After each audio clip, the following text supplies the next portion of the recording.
వ్యవసాయానికి పూర్వ వైభవం తీసుకువచ్చి అన్నదాతల కళ్లల్లో ఆనందం నింపడమే కూటమి ప్రభుత్వ ధ్యేయమని పలమనేరు శాసనసభ్యులు అమరనాథ్ రెడ్డి పేర్కొన్నారు. పలమనేరు నియోజకవర్గం పెదపంజాని మండలంలోని శివాజీ గ్రామంలో జరిగిన రైతన్న కోసం ఇది మన మంచి ప్రభుత్వం కార్యక్రమంలో ఆయన పాల్గొన్నారు.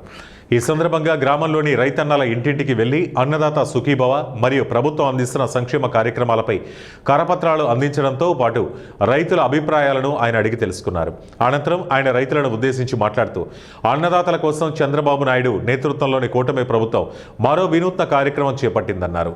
రైతన్న మీకోసం పేరుతో ఈ నెల 29వ తేదీ వరకు రైతులకు వివిధ అంశాలపై అవగాహన పెంచే కార్యక్రమాలు జరగనున్నాయన్నారు.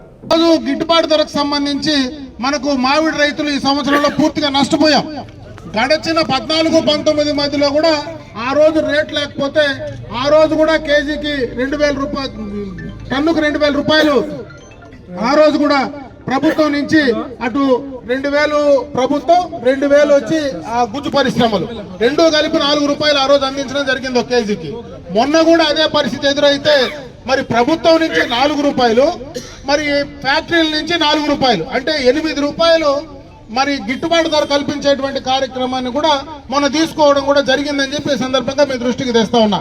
ఇవన్నీ కూడా ఈ రోజు ఎందుకు చెప్పాల్సి వస్తా ఉందంటే ప్రభుత్వం ఇంత ఇబ్బందుల్లో ఉండినా రైతుల కోసం ఈ కార్యక్రమాలన్నీ చేస్తా ఉంది. సాగునీటికి సంబంధించి 1 సంవత్సరంలో కంప్లీట్ చేసాం, ఇచ్చిన మాట ప్రకారం రైతు భరోసా ఇచ్చాం. అదే విధంగా ఎక్కడైనా పంటకు గిట్టుబాటు ధర లేకపోతే దాంట్లో ఇబ్బందులున్నా కూడా డబ్బులు ఇచ్చే కార్యక్రమాన్ని చేశాం. వ్యవసాయం చేసుకోవడానికి డ్రిప్ ఇరిగేషన్ పరికరాలు ఇస్తా ఉన్నాం. వ్యవసాయ యాంత్రీకరణ కంప్లీట్ చేసే కార్యక్రమాన్ని చేస్తా ఉన్నాం.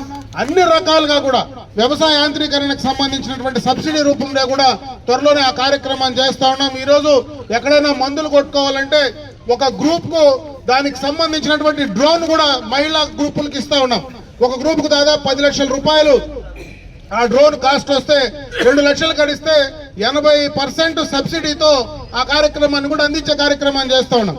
ఇవన్నీ కూడా రైతుల కోసం చేస్తున్నాం. కాబట్టి ఈ రోజు రైతులను అది చెప్పడానికి, రైతులను మోటివేట్ చేయడానికి, సాంకేతికతను అందిపుచ్చుకొని ఈ రోజు మీరు వ్యవసాయం చేయాలా అనేటువంటి ఆలోచనతో కూడా ఈ కార్యక్రమాన్ని చంద్రబాబు నాయుడు గారు తీసుకొని ప్రతిరోజు ఆయన కూడా ఏదో ఒక చోట దీనికోసం పాల్పంచుకొని రైతులతో